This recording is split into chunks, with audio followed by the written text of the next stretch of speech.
কি করছি আর এই যে মিষ্টি কুমড়া দিয়ে আজকে মাছ রান্না করব। এখন বাজে 11টা রাত আর এখন এই বাজে না শোনাবেন। আমার রান্না যদি ভালো লাগে লাইক কমেন্ট করে পাশে থাকবেন। আর এখন বেশি গ্যাস নাই, হিটে হইতে থাকবে। তারপরে আমি পেঁয়াজ কাইটে নেই। এই যে এখানে পেঁয়াজ কাইটে নিছি, মশলা বাড়িয়ে নিয়েছি, জিরা বাটা, ধনিয়া বাটা, রসুন বাটা, আদা বাটা। আমার লাগতে আছে রসুন আর এই যে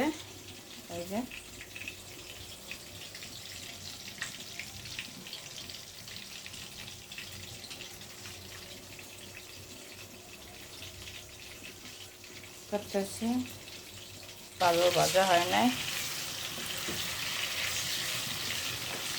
ওই মাছ শেষ, এই এক পটলাই আছে। পেঁয়াজটা দিয়ে দিলাম, পেঁয়াজটা দিয়ে একটু পেঁয়াজটা হইতে থাক। এখানে রসুন বাটা, জিরা বাটা, ধনিয়া বাটা, লবণ, স্বাদ মতন হলুদ বিসমিল্লাহ করে দিয়ে দিতে আসি। এখন নামা দিব একটু, আর আস্তে আস্তে কষানো হইবে, যেহেতু গ্যাস কম। এইভাবেই প্রতিদিন রান্না করি, জীবনের সাথে যুদ্ধ কইরা। আর আমার রান্নাটা যদি ভালো লাগে, সবাই কম বেশি তো আমরা রান্না জানিয়েই, তারপরও আমি যেটা রেসিপি দেখাই সেটা তো রেসিপি বলেই দিই, আর যেটা প্রতিদিন আমরা রান্না করে খাই সেটাই আপনাদের সাথে শেয়ার করি। যদি ভালো লাগে লাইক কমেন্ট দিয়ে পাশে থাকবেন। আর আপনাদের অনেক অনেক যারা আমাকে সবসময় সাপোর্ট দেন, ধন্যবাদ দিয়ে ছোটো করবো না। সবসময় আমাকে একটু পানি দিছি, পানিটা দিয়ে কষাইতে থাই। তারপর মিষ্টি কুমড়া দিয়ে কষাবো, আর একটু পানি দিই, তাহলে কষানোটা ভালো হবে, সুন্দর মতন কষাইবে। আর মিষ্টি কুমড়ার তরকারিটা কিন্তু আমি অনেক পছন্দ করি। আমি সবজি সবই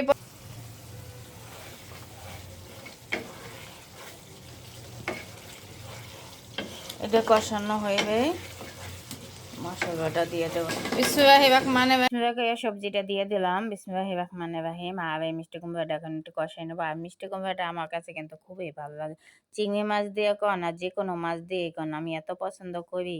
আমি সবজি সবই পছন্দ করি, তার মধ্যে কিছু কিছু তো সবজি আছে আমি একদম পছন্দই করি না। যাই হোক, আর এখন ঘুরা ফিরা এই তরকারি করে নেই, প্রতিদিন খাইতে হয়, আর কি করবো এটাই। আর নতুন নতুন সবজি তো শীতের সময় থাকে।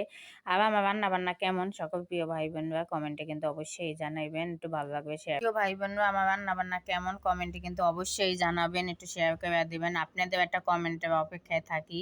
আমার ভাই বোনরা কখন কমেন্ট করবে সেই ভিডিওটা আমি সব সময় দেখি। কমেন্ট, লাইক, শেয়ার একটু করে দেবেন, একটু ফলো দেবেন। যারা নতুন নতুন ভাইয়ারা একটু ফলো দেবেন। অবশ্যই আপনাদের প্রতি আমার দোয়া ও ভালোবাসা থাকবে। সবাই ভালো থাকেন, সুস্থ থাকেন।